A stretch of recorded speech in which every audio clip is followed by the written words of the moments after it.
안녕하세요. 한민족 철학 감로인 세 번째 영상 진행하겠습니다.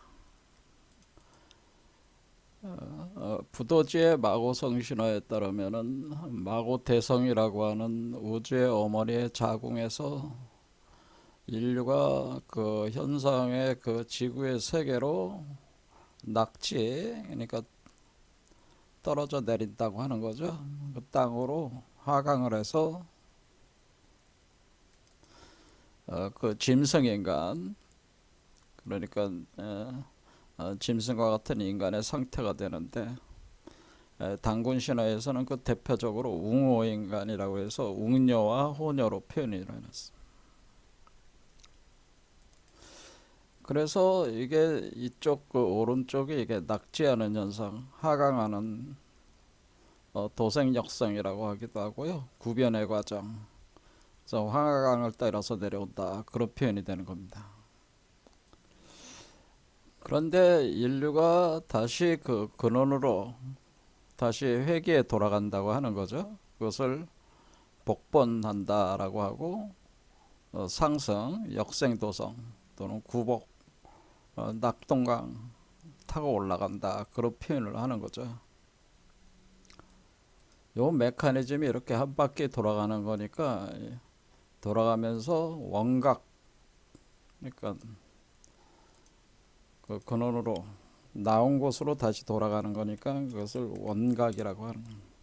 그래서 불경을 보면 원각경이라고 했는데요. 요걸 표현을 해주는 원각이다. 그런데 이 원각 메커니즘이 사실은 생생지도라고 하는 생생지도. 그러니까 생생지도를.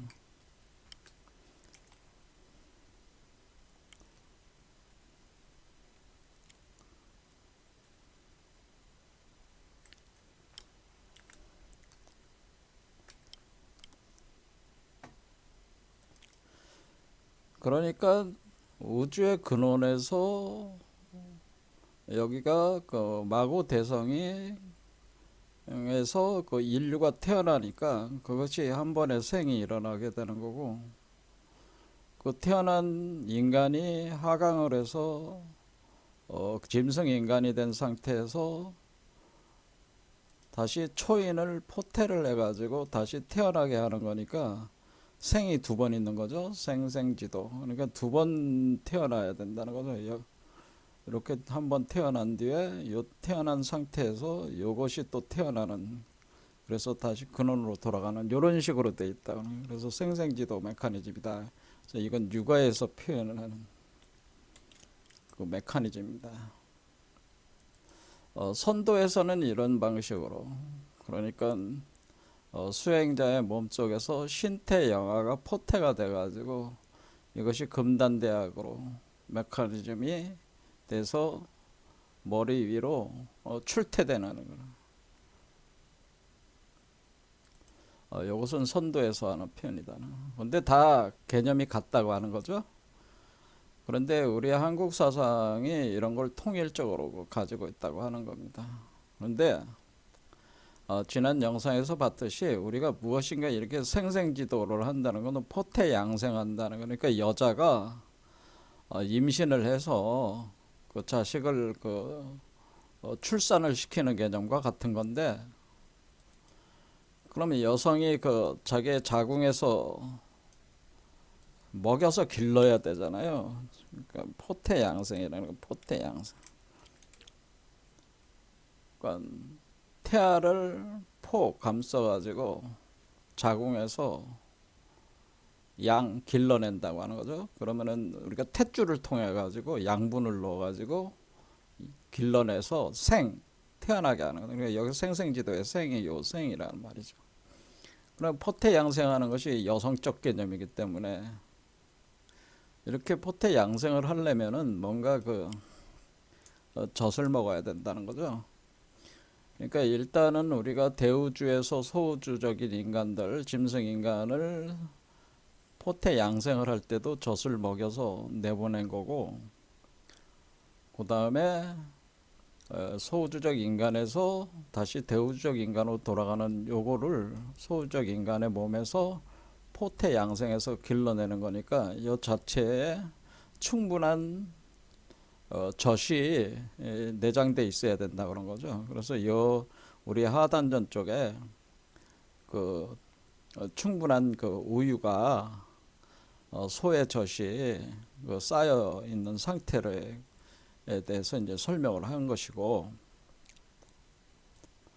그럼 맨 아래쪽에 이제 우유가 이제 쌓이면은 이게 상승하는 거에 따라 가지고 우유의 질이 바뀐다고 하는 거죠. 바뀌는 거는 바뀌면서 그 우유가 감로로 이제는 그 변화를 하기 시작한다는 거죠. 그래서 이게 여섯 번째 차크라의 머리 쪽에 오면은 우유가 감로로 바뀐다고 하는 거죠. 그거를 이제는 그 신화적으로 표현한 게 바로 그 힌두교에서 나오는 그 힌두교의 그 창조신화,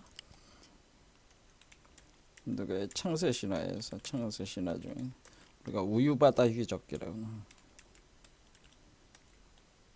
휘젓기가 이걸 다룬 것이다라고 하는 겁니다. 자, 우유바다라는 거는 여기에 이제 우유바다가 있는 거죠. 우유바다가 있는 상태에서 요거를 갖다가 그 바다 속에다 넣는다는 거죠. 이렇게 넣으면은 요거를 이제는 그 우유바다 휘젓기에서는 만다라산이라고 표현을 했다고 하는 거죠.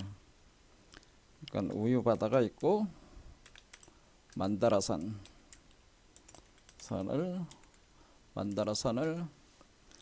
바다 속에다 던져 넣었다는 거죠.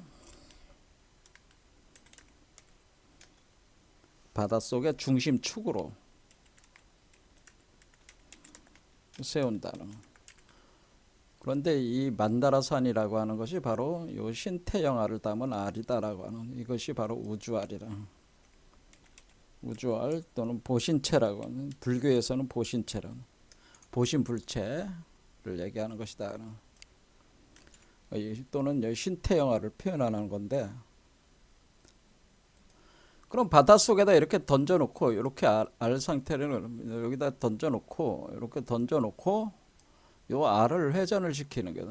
회전을 시키려니까, 왜냐면 여기에 휘젓는다는 건 회전을 하는 거니까, 회전을 시키는 거니까, 요 뱀이 이렇게 감고 있다고 하는 거죠. 요 뱀이 바로 시바신의 목덜미, 시바신의 목에 걸려있는, 여기 시바신의 목에 걸려있는 바수키라는 뱀, 그러니까 우리가 용뱀종 중에 제일 최고가 아디세사라고 하는 뱀이 있고, 용뱀이 있고, 두 번째 뱀이 바로 바수키라고 하는 건데, 바수키가 바로 시바신의 목에 걸려있는 뱀이다. 그 뱀이 그걸 감싸게 만들었다라고 하는 겁니다. 그럼 이렇게 감싸게 만들면은 요거를 이렇게 되면은 요 머리 쪽을 아수라족이 잡고, 아수라족이 머리를 잡고, 꼬리를 대바족이 잡고,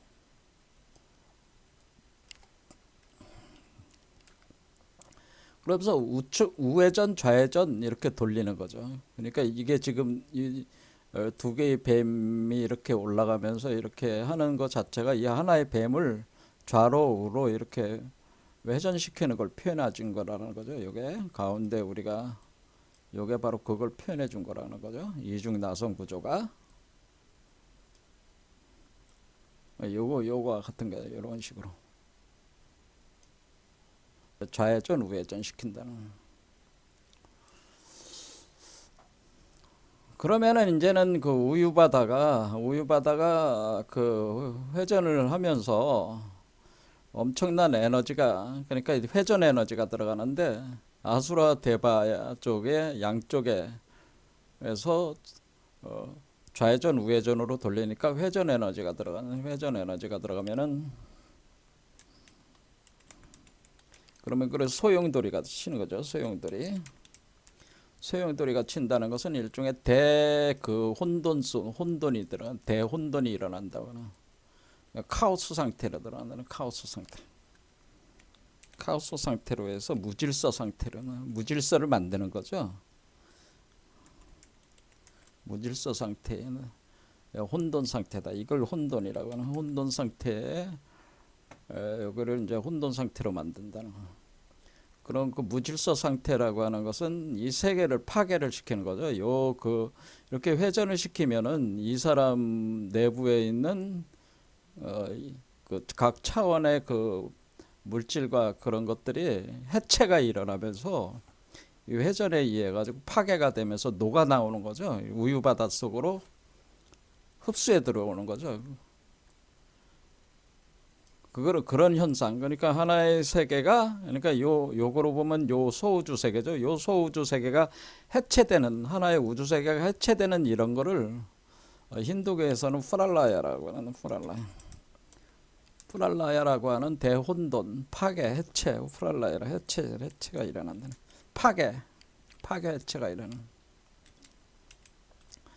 그래서 우리가 시바신을 가지고 우리가 창조와 파괴 신이라고 얘기하는, 창조와 파괴하는 신이다. 시바신을. 그러니까 시바신의 그 바수키가 이렇게 감겨가지고 회전하면서 이 소우주 세계를 파괴하면서 요 우주 세계를 창조해내는 거랑 마찬가지라는 거죠. 여기다가 젖을, 그러니까 우리가 그 우주가 창조된다고 하는 것은 무에서 유가 나오는 게 아니고, 이전 우주 창조라고 하는 것은, 창조는 이전 우주를 모체로 삼아 가지고 새로운 우주가 그 이전 우주의 자궁에서 계승돼 나오는 거죠. 모체로 삼아서 새로운 우주가 탄생하는 것을 창조라고 하는 겁니다. 그러면 이전 우주는 모체가 되는 우주는 파괴가 되는 거죠. 이거 파괴돼서 소멸돼 나가고 새로운 우주가 창조돼 나간다고 하는 거예요. 그래서 마치 엄마가 자식을 태어나게 하는 것은 엄마가 몸속에 있는 물질이 해체가 되면서 젖으로 그게 만들어지고, 자식의 그 뱃속에 있는 자식에게 영양분을 공급하는 것은 자식의 세계가 열리는 거니까, 창조되는 거니까, 우주도 그런 어떤 생물학적 원리에 의해서 이것이 창조와 파괴가 일어난다고 하는 거죠. 그런데 우리가 여기서 그 7개의 차크라인데 6개의 매듭으로 되어 있기 때문에 6차원 구조로 되어 있어요. 6차원 구조로 되어 있어서 밑에서부터 이렇게 올라가면은, 밑에서는 카오스 상태, 여기서 밑에 이 그 가슴 차크라를 중심으로 해서 밑에 상태에서는 카오스가 주도를 하는 거고, 해체가 주도가 되는 거고, 위에는 코스모스, 다시 창조. 그러니까 요게 가슴 차크라에서 일종의 여성의 자궁에 착상을 하는 거예요. 착상. 그러니까 요 밑에 있을 때는 이게 아직 착상이 된 건 아니에요. 그러니까 한마디로 이 혼돈의 그 우유바다 속을 떠다니는 거죠. 그거를 우리가 임동맥 타통을 해가지고 임동맥 속으로 이게 돌아다니는 걸 그렇게 표현을 하는 거죠. 근데 이것이 가슴 차크라에 딱 들어오면은 거기에 이제 착상이 된다고 하는 거죠. 딱 착상이 되면은 이 우주와 대우주와 소우주와 요 새롭게 태어나는 극미세 우주가 정렬을 하네. 정렬. 그러니까 세계로 하나로 정렬을 한다. 정렬이 일어나는 겁니다. 정렬. 그걸 직렬 상태로 일어나는 거를, 이거를 삼체라고. 그러니까 세계가 세계의 각 태양이 그 중심에 있는데, 그 중심에 있는 태양이 직렬을 하는 현상으로 표현하는 거예요. 그래, 하나로 직렬을. 그것을 불가에서는 뭐라 하면은 그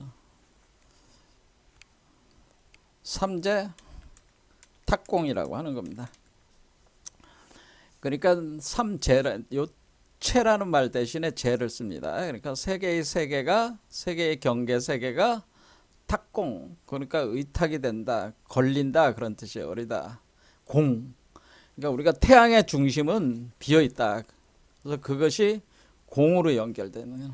그래서 요 세계의 중심과 요 세계의 중심과 요 세계의 중심이 딱 도킹한다 그러네요.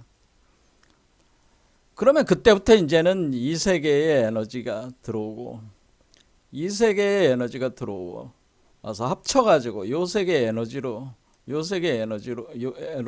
양분이 돼서 들어가게 되는 거죠. 이때부터 심장 차크라가 그래서 중요하다고 하는 거예요. 그러면은 여기서부터는 요 세계가 질서 구조를 가지고 이제 만들어져서 나오는 거죠. 그러니까 그 전까지는 요 세계가 해체되는 걸 위주로 되어 있는 거고, 요 심장 차크라 넘어서부터는 뭐냐면은 요 세계가 창조되는 거를 주로 해서 이것이 진행이 되는 거죠.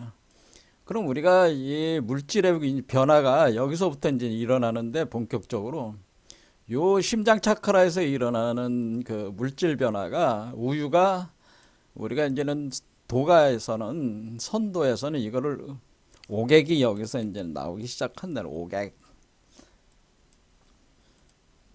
그러니까 우유를 갖다가 더 고도화시키면 오객이 나오고 그 다음에 요 다섯 번째 차크라부터는 금액이 나온다고 하네. 금액.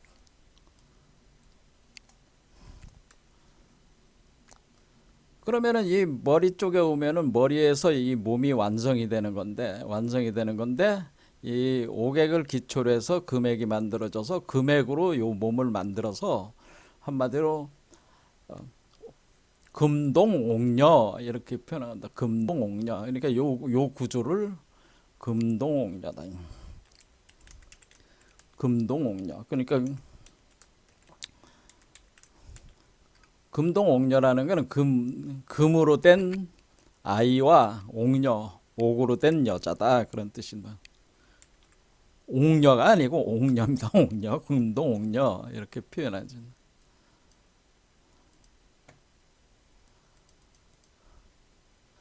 자, 그러면 우리는 이게 마치 여자가 이렇게 요거를 이제 포트에서 내놓는 거니까 요것이 올라오면 요게 이제는 금액으로 이제는 만들어지는 거니까 금으로 된 항아리가 되는 거예요. 그래서 그거를 이제 표현할 때 우리가 요게 되는 거죠. 여자가 마치 여자잖아요. 그러면 이 사람이 여자가 돼서 그래서 우리가 이 여자를 가리켜서 우리가 호녀라고 하는 겁니다. 그러니까 웅녀냐, 그러니까 호녀라고 하는 게 아니라 웅녀라고 하는 거죠. 웅녀냐 호녀냐 이게. 그러니까 우리가 단군 신화에서 웅녀와 호녀를 선택할 때 마눌과 쑥을 먹이잖아요.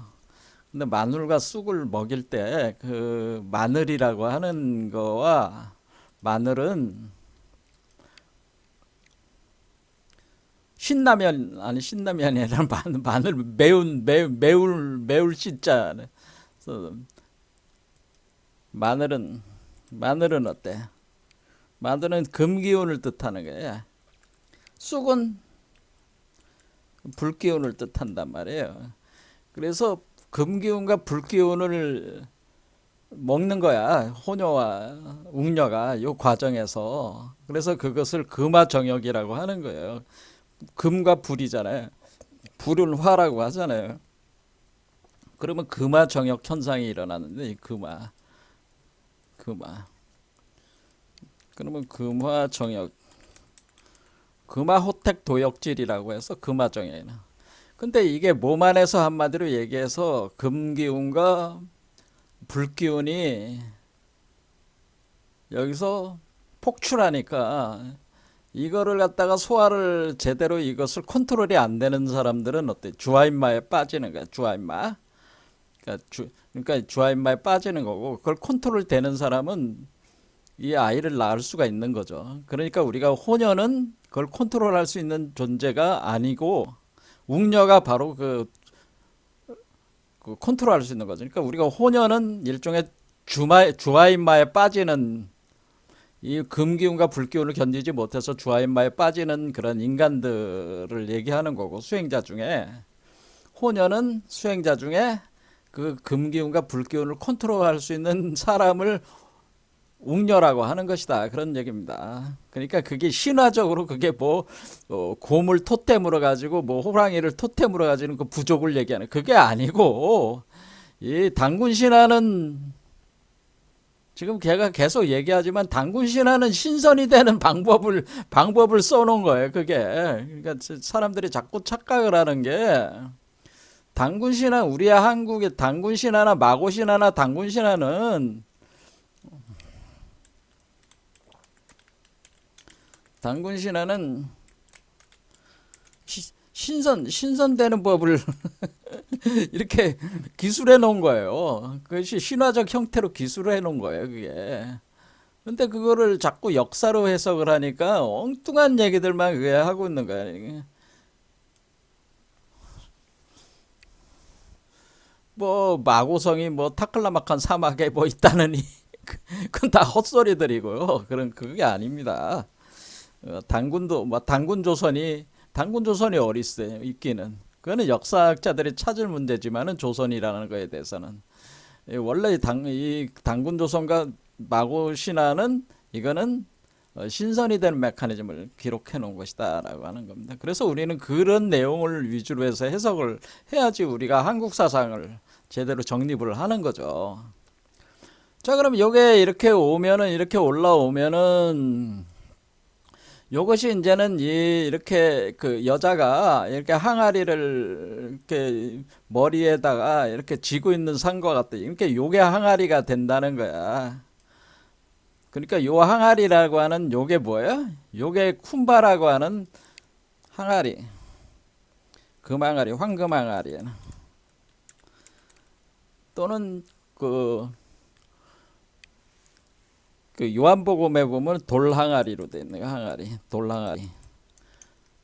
돌도 황금도 따지고 보면 돌이잖아요. 그러니까 돌항아리. 그러니까 돌항아리 안에 뭐냐면은 이게 이 항아리 이름이 쿰바라고 하는 거예요. 쿰바. 이 쿰바라는 이 항아리의 이름이 쿰바야. 근데 쿰바라는 항아리에 암리타라고 하는 항아리에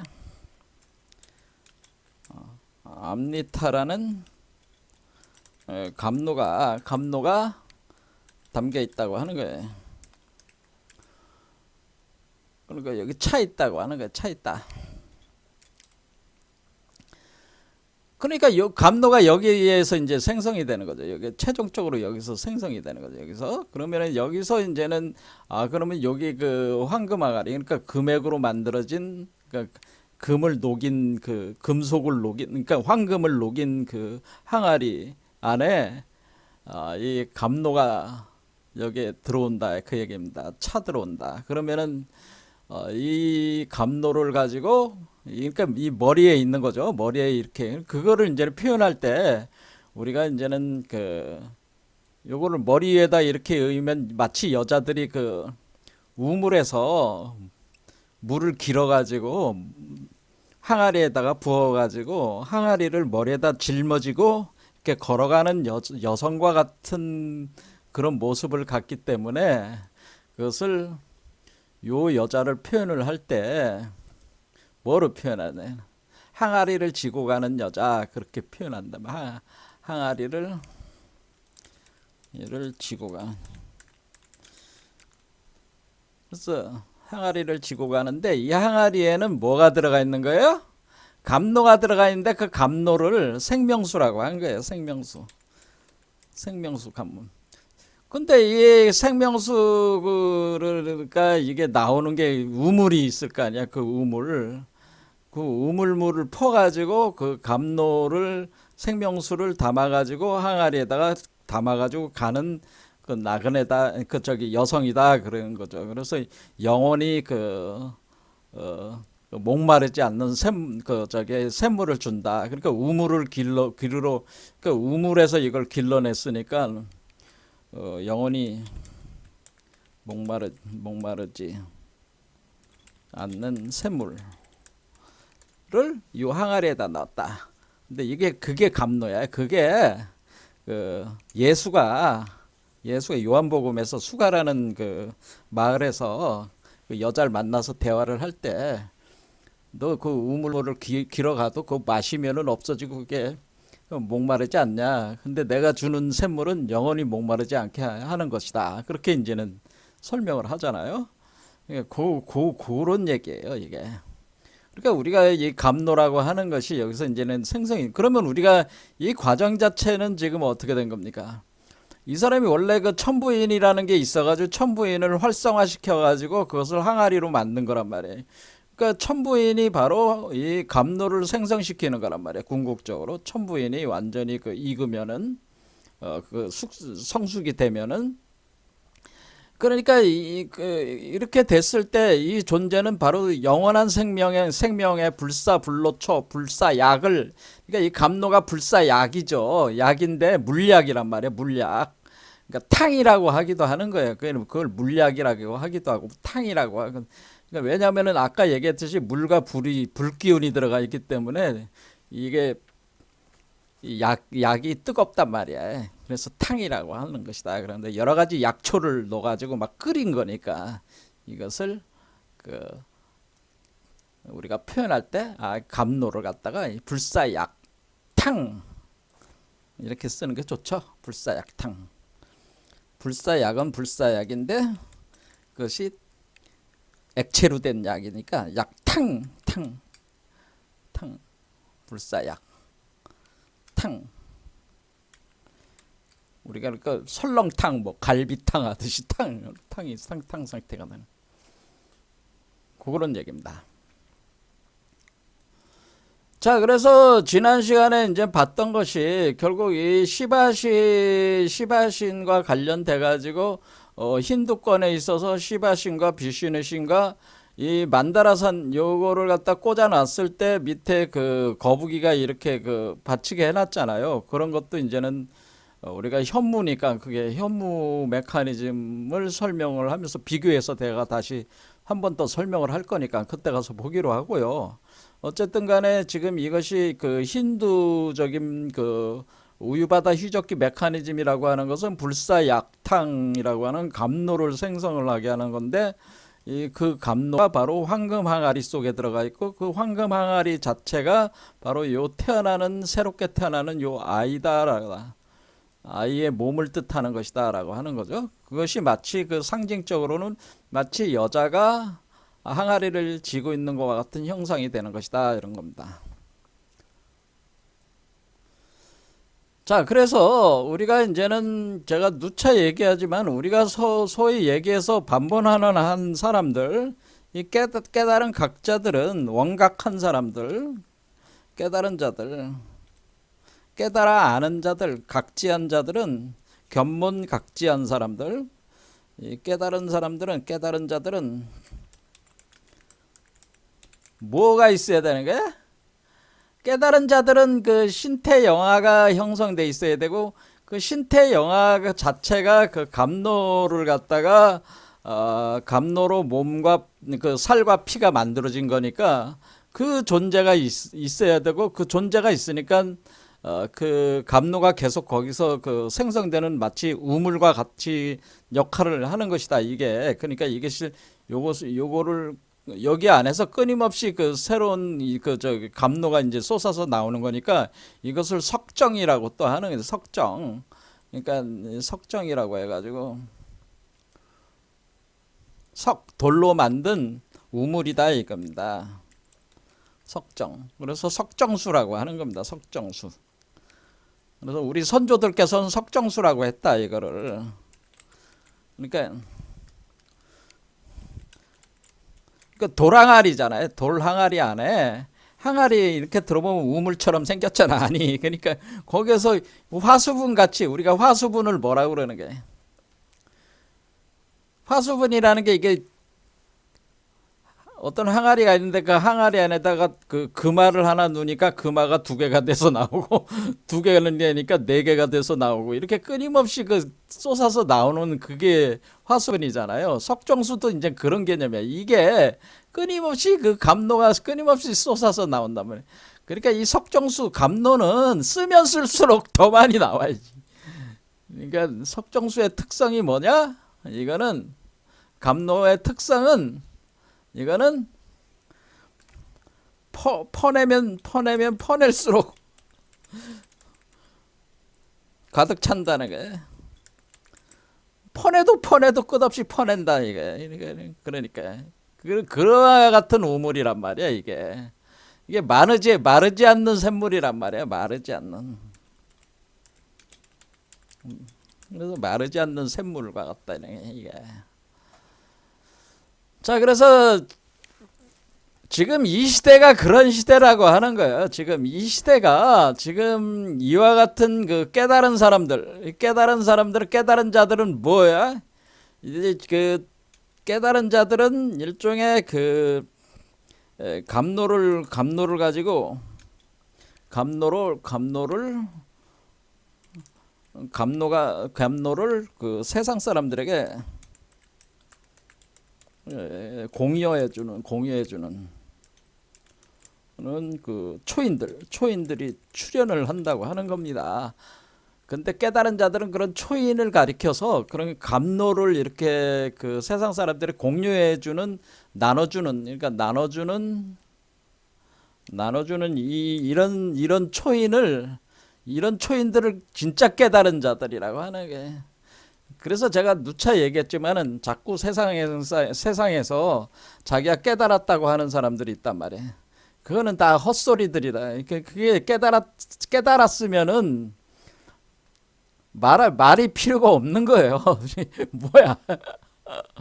여러분들이 뭐 커피를 뭐 에스프레소 커피를 한 잔 시켰는데 그 맛이 어떠냐 그러면은 그 맛은 어떻고 저쩌고 막 설명을 할 거 아니야. 그 설명한다고 해서 알아요? 마셔봐야지 알 거 아니야. 그렇죠. 마셔봐야지 아는 거잖아요. 그러니까 우리가 아무리 도다 깨달음이다 뭐 이렇게 설명을 해봐야 알 수 있는 게 아니란 말이야. 그러니까 정말 네가 깨달았으면은 증거물이 있다는 거야. 그 증거가 감로라는 거야. 감로가 있고 요 감로를 담은 감로병이 있어야죠. 감로병. 그러니까 감로병에서 감로가 끝없이 그 퍼내도 이것이 감로가 쏟아져 나오는 거니까 이 감로병이 있어서 감로를 생성을 해가지고 세상 사람들에게 나눠주는 요 사람이 진짜 깨달은 사람들이다 그런 얘기입니다. 그러니까 자신이 깨달았다고 착각하는 사람들에게 제가 이제는 얘기하는 얘기가 스스로를 돌아보고 평가를 해서 정직하게 돌을 닦아야 된다 그 얘기입니다. 그러니까 감로가 생성이 안 되는 사람들은 아직 갈 길이 먼 사람들이다 그런 얘기입니다.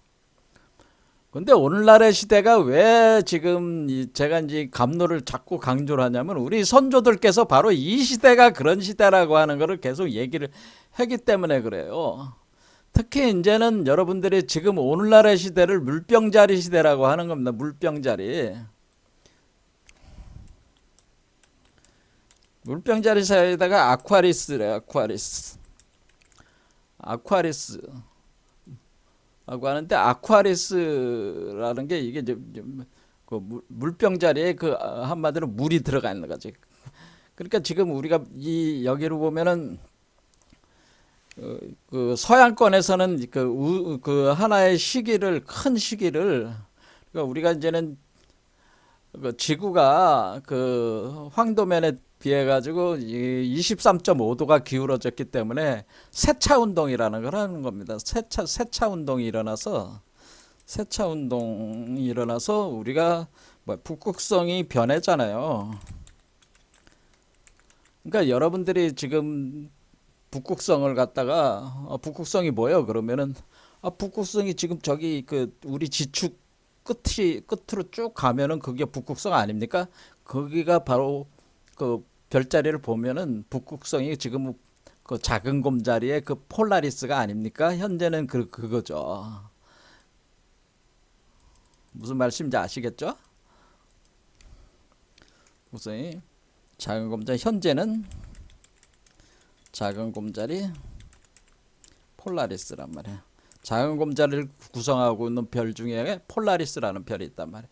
요걸 북극성이, 현재의 북극성이야. 현재의 북극성.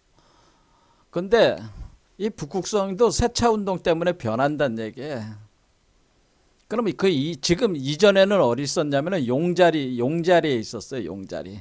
그럼 앞으로 북극성이 위치할 자리는 케페우스라는 별자리야. 그러니까 이제 북극성도 변한다. 북극성이 한 바퀴가 도는 거니까 그 한 바퀴를 따라 가지고 황도 12궁과 매칭을 시켜 보면은 요 세차 운동으로 인해서, 그러니까 우리가 폴라리스에서 다시 폴라리스로 돌아오는 게 하나의 주기인데, 이렇게 주기가 어떻게 되냐면은 25,920년에 한 바퀴를 돈다. 네, 한 주기다라고 하는 겁니다. 그러니까 우리가 폴라리스에서 다시 폴라리스로 북극성이 돌아올 때가 25,920년이에요. 그러면 그거를 그 한 바퀴 한 큰 대원을 갖다가, 이게 원을 갖다 지금 우리가 지금 원 가지고 계속 얘기하고 있죠. 원을 갖다가 우리가 그거를 12황도니까, 그러니까 똑같은 게 자축인 매진사오미 신유술에 이렇게 하듯이 이 12개로 나누면은 지금 그거를 시대 구분으로 한다는 거지. 그러면은 12개로 나눠봐요. 25,920년을 12로 나누면은 2160년 정도, 2900년. 그러니까 2160년이 황도 별자리 하나에 해당되는 거예요. 그러니까 지금 이전 시대 황도 별자리가 쌍어공이었다고. 쌍어공. 자, 쌍어공 시대였대.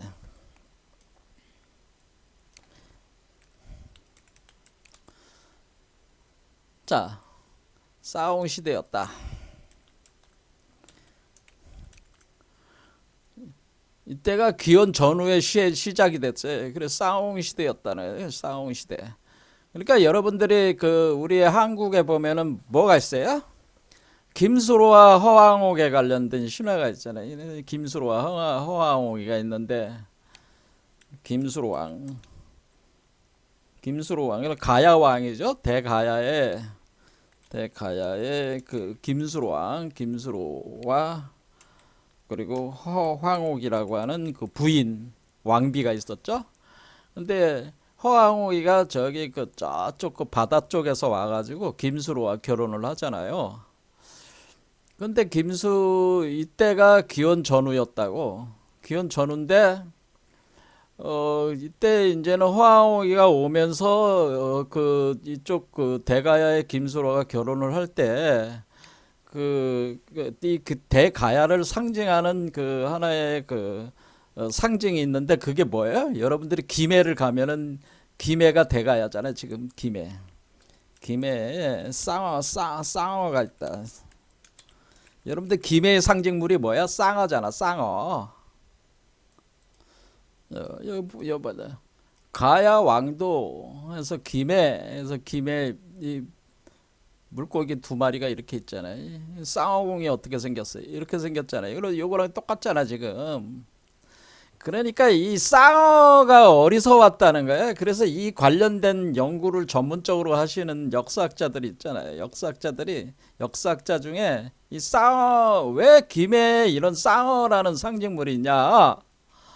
그래서 쌍어를 찾아서 이제 이제 허황옥이라는 이 여자가 어디서 온 거냐 이렇게 계속 이제 추적을 하는 그러다 보니까 뭐 인도 북부에 아유타국이 있는데 그 아유타국의 뭐 공주였다 뭐 이런 식의 얘기를 하는, 아유디아라고 해서 아유타가 아유디아랍니다. 불경에도 나옵니다. 아유디아라고 유명한 그러니까 인도 북부에서 유명한 왕국이었는데 아유디아 왕국이 있어요. 그러니까 이게 아유타국인데 이 아유타국의 공주였다. 뭐 이런 얘기들을 이제 주장을 하는 거예요. 허왕옥이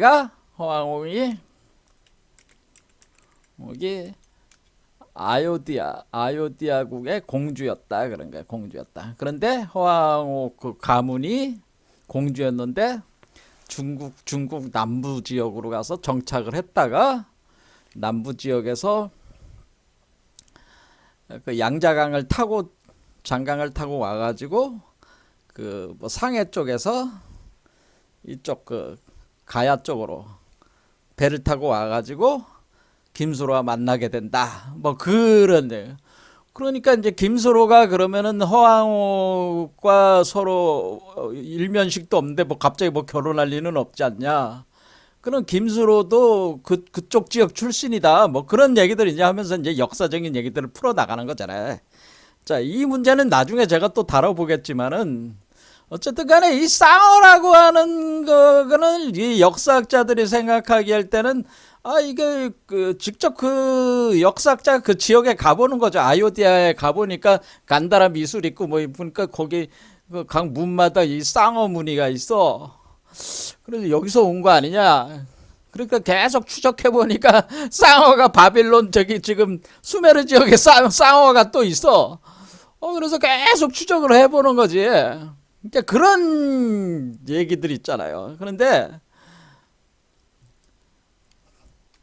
제가 저의 얘기는 뭐냐면은 그게 아니고 왜 김에 쌍어 무늬를 왜 나왔냐면은 원래 이 김해가 시작될 때 김수로 시대가 들어올 때 이때가 본격 시작된 게 쌍어공 시대였기 때문이다. 그런 얘기예요. 제 얘기는 이 쌍어공 시대가 시작이 됐다는 거예요. 그러니까 우리가 예술을 표현할 때 예술을 물고기로 표현하잖아요. 예술을 표현할 때 그 코바디스 도미네. 그러니까 뭐예요? 주여 어디로 가시나이까. 뭐 그 유명한 영화에 보면은 나도 그 기독교인이다. 예수를 믿는 사람이다. 그렇게 하면은 그 암호를 서로 하는데 그 암호가 뭐예요? 물고기를 가지고 그리잖아요. 물고기. 그래서 예수가 뭐예요? 예수가 그 어부들이 제자들이 거의 다 어부였잖아요. 그래서 특히 그 교황 같은 경우도 어부의 반지를 끼고 있잖아요. 그러니까 그게 의미하는 거는 뭐냐면 쌍어공 시대라는 거예요. 쌍어공 시대라는 거예요. 표현을 해준 거다 그런 얘기입니다. 그와 같이 이렇게 이 김수로가 이때 이제 대가야를 세울 때가 바로 귀원 전후 넘어 귀원 후 막 들어오면서부터니까 이때 이제 쌍어공 시대를 표현해 주는 것이었다는 거예요. 그러니까 쌍어를 찾기 위해서 뭐 여기서 그 뭐 중국 남부로 가가지고 인도 북부로 가서 뭐 또 수메르 지역까지 또 쭉 가서 찾으러 가지 말고 하늘을 딱 보면은 거기 쌍어궁이라고 별자리가 있어. 그러니까 쌍어궁은 거기서 온 거야 원래. 이 쌍어궁에는 어디서 근본적으로 온 거냐? 이 별자리를 누가 만든 거야? 이 12황도는 수메르 시대부터 있고 그다음에 그리스 시대에 와가지고는 이거를 갖다 각 신화를 배당을 해가지고 이 쌍어는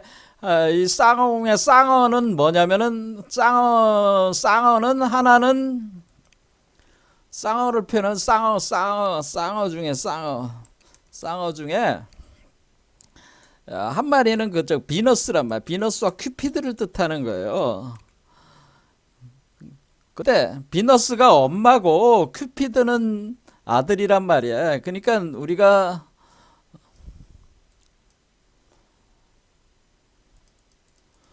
비너스와 큐피드, 그러면 이 비너스가 뭐야? 기독교로 오면 이게 성모 마리아고 큐피드는 예수요. 기독교로 하면 그렇단 얘기예요. 그러면은 마구가 아니고 우리 저기로 보면은 뭐야? 우리 저기로 보면 이 쌍어는 그 웅녀와 당군을 뜻하는 거죠. 웅녀와 당군. 그렇죠. 웅녀와 당군을, 이 쌍어는 웅녀와 당군을 뜻하는 거다. 그런 얘기입니다. 그러니까 엄마와 아들을 뜻하는 거야, 이게. 이 두 마리 물고기가. 근데 왜 물고기로 표현을 했냐? 이거 오시리스 신하고 또 이게 다 연관이 있는 거야. 우라노스 신하고 이런 게 다. 근데 그런 거는 또 나중에 이제 설명을 할 기회가 있을지 모르겠지만 아무튼 쌍어라고 하는 거는 쌍어라고 하는 게 왜 김해에 쌍어가 나왔냐? 그거는 원래 이 그 김수로가 이 황도 12궁에 대한 어떤 이 요 그 시대에 대해서 잘 알고 있었다는 거죠. 그리고 자기가 지금 태어나서 이 살고 있는 이 시대가 쌍화공 시대라고, 쌍화공 시대가 본격 시작이 되고 있다는 것을 자각하고 있었다고 이렇게 볼 수도 있어요. 김수로와 허황옥이. 그리고 김수로와 허황옥이가 원래 이 여기서 직접 대가에서 만나기 전에 이미 그 가문 자체는, 그 가문들은 이미 서로 그 소통이 있었던 가문이었다 이렇게 생각해 볼 수도 있는 겁니다. 그거는 이제는 역사적으로 또 이제 계속 그 여러 가지 가설을 만들어 줄 수도 있겠죠. 어쨌든 이 쌍화공은 지금 지난 2160년간을 이 쌍화공 시대가 지배를 했다. 그럼 지금 시대는 어쩌냐? 그러니까 기원 지금 우리가 AD 2000년, 그러니까 AD 2000년에 2000년 대강 하면은 2012년부터다 뭐 이렇게 하면 2012년부터 뭐 대강 뭐 딱딱 떨어지는 게 아닐까. 여러분들이 뭐 별자리가 항상 고정되어 있는 게 아니고 그것도 계속 변하는 거니까 여기서 우리가 바라볼 때 그 별자리지 또 시간이 흐르면 그 별자리가 다 흩어져요. 그러니까 이게 꼭 그 형태를 가지고 있는 건 아니라 정도부터 뭐냐 물병자리 시대에 들어왔다는 거예요. 우리 이 시대가. 그래서 이 물병자리, 여기 물병자리라고 써 있잖아요. 물병자리가 들어왔다. 그러니까 싸움 시대는 해왕성이 지배하는 거고 물병자리는 천왕성이 지배하는. 근데 이 물병에 여기에 있는 포발하우트라는 이 여기 이것도 물고기인데 이 물고기가 비너스를 또 뜻하는 거다 그런 의미. 그러니까 여기 있는 비너스, 여기 두 마리 물고기 중에 비너스가 이쪽으로 온다는 거예요. 자, 그래서 요 여자가 사실 비너스를 뜻하는 거란 말이야. 요 여자가. 그러니까 우리가 마야 부인이니 마리아니 이렇게 다 비너스. 우리가 그 팔계로 보면은 태금이라고 하는 것이 있으면 태금을 뜻하는 것이다라고 하는. 자, 그래서 우리가 물병자리 시대에 들어왔기 때문에 지금 시대가 뭐예요? 물병자리가 지금 우리가 이게 감노병이 물병이잖아. 이게 불사 영생병 그 감노가 들어가 있는 병이니까 지금 우리 시대가 지금 어떤 시대라는 거예요? 우리가 황도 12궁의 시대 구분으로 따지자면은 황도 12궁의 시대 구분으로 보면 지금부터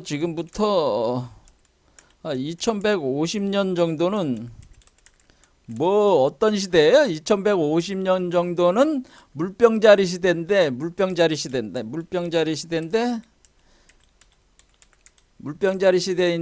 어떤 시대? 물병자리 시대라는 것은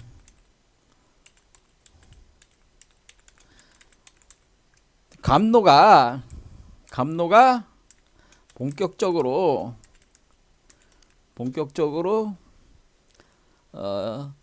그 인류에게 퍼부어지는 시기라고 하는 겁니다. 그러니까 여러분들이 지금 도달한 시대가 어떠냐면은 여러분들이 뭐 돌을 닦든 안 닦든 거를 떠나가지고 지금 현재 그 감노들이 여러분의 몸을 통과하고 있다 이렇게 생각하시면 돼요. 마치 우주에서 뉴트리노가 몸을 통과해 가듯이 감노의 그 물방울들이 여러분의 몸을 이 지혜의 샘물방울, 지혜의 샘물, 그러니까 감노는 지혜의 샘물이면서 영생의 샘물이더니 지혜의 샘물이요, 영생의 샘물이 여러분의 몸을 여러분 몸에 한마디로 비처럼 내리고 있다. 이슬처럼 내린다. 그러니까 아주 촉촉하게 여러분의 몸에 촉촉하게 내리는 게 되나. 그럼 여러분들이 이제 뭐 이렇게 지하철 타고 가도 버스 타고 가도 또 여러분들이 뭐 도를 닦든 안 닦든 간에 뭐 제가 누차 얘기하는 건 뭐예요? 우리 한국 사상은 뭐 특별한 수행을 하는 사상은 아니다 그 얘기입니다. 우리 한국 사상은 때가 되면은 다 되는 사상이야. 물론 꼭 그렇게 얘기할 수는 없지만 아무튼 우리 한국 사상은 무의와 사상이다. 무의와. 그러니까 수행을 해도 어떤 그 자기적 수행을 하지 않고 한마디로 무의적인 무의와에 부합하는. 그러니까 이 그 우주적인 메커니즘과 함께하는 그런 그리고 우주적 메커니즘에 자신이 믿고 맡기면은 스스로 변해가는 그것이 무의야 수행법이에요. 그러니까 여러분들이 뭐 걸어 다니거나 뭐 버스 타고 다니거나 뭐 차 몰고 다니거나 어떤 행위를 하고 있어도 꼭 뭐 산에 들어가서 돌을 안 닦아도 뭐 중대가리들처럼 산에 절 속에 들어가서 무슨 그런 짓들을 안 해도 여러분들은 계속 그 몸에 그 감로들이 계속 내리고 있다라고 하는 겁니다. 그래서 여러분들이 이제는 초인자각이 일어난다네. 초인자각. 그래서 우리 지금 한국인들이 그 초인으로 자각하는 시기가 지금 오고 있는 거예요. 초인으로 자각. 스스로가 신이라는 것을 자각하는데 그것이 곧 초인으로 자각하는 것. 초인으로 자각하는 것이다. 일종의 각성이 일어난다는 게 각성.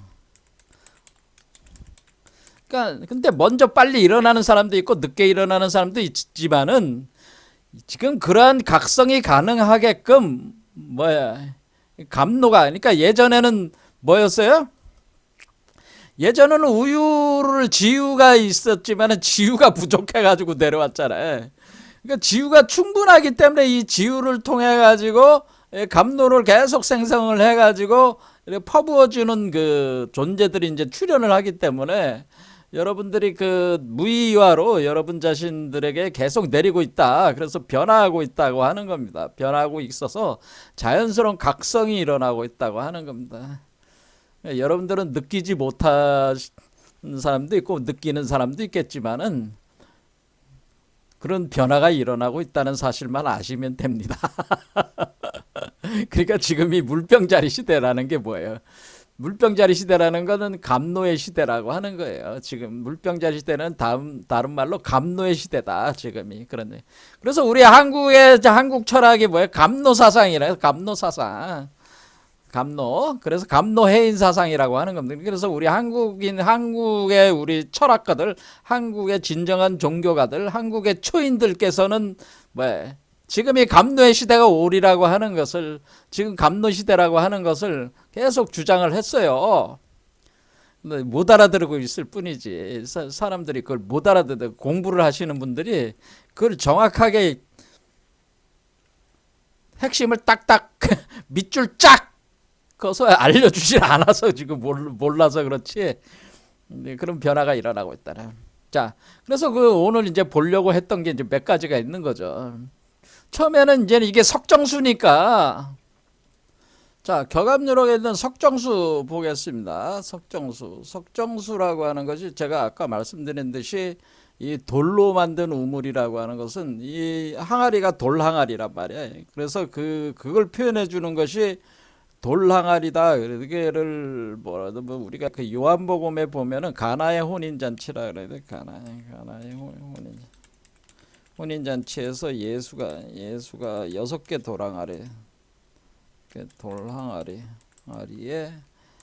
물을 포도주로 변화시킨다.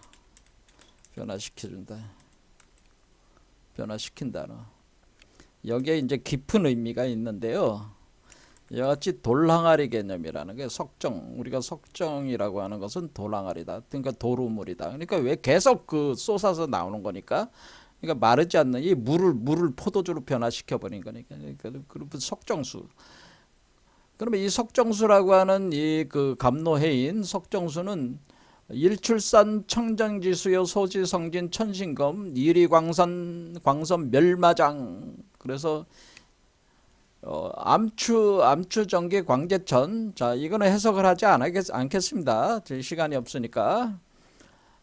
귀명 귀진 능하장. 그러니까 1000명. 그러니까 1000명으로 회귀에 돌아가는 진짜라는 거죠. 그러니까 우리가 이제 반본하나 한다는 거예요. 이재석정. 그러니까 이재석정 생명선. 사지내리 심천수다라고 하는 사지내리 심천수.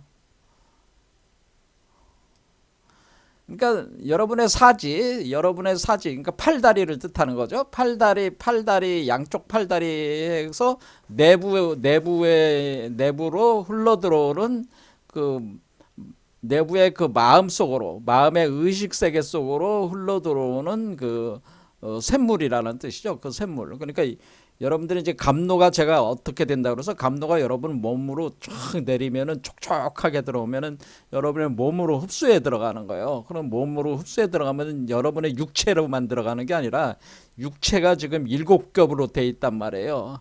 근데 일반적인 육체 말고 여러분 안에 아스트랄체, 그다음에 멘탈체 뭐 이런 식의 그 겹쳐진 어떤 그런 몸들인데 그 몸들 안으로 점점 들어갈수록 의식적으로 된 몸들이란 말이에요.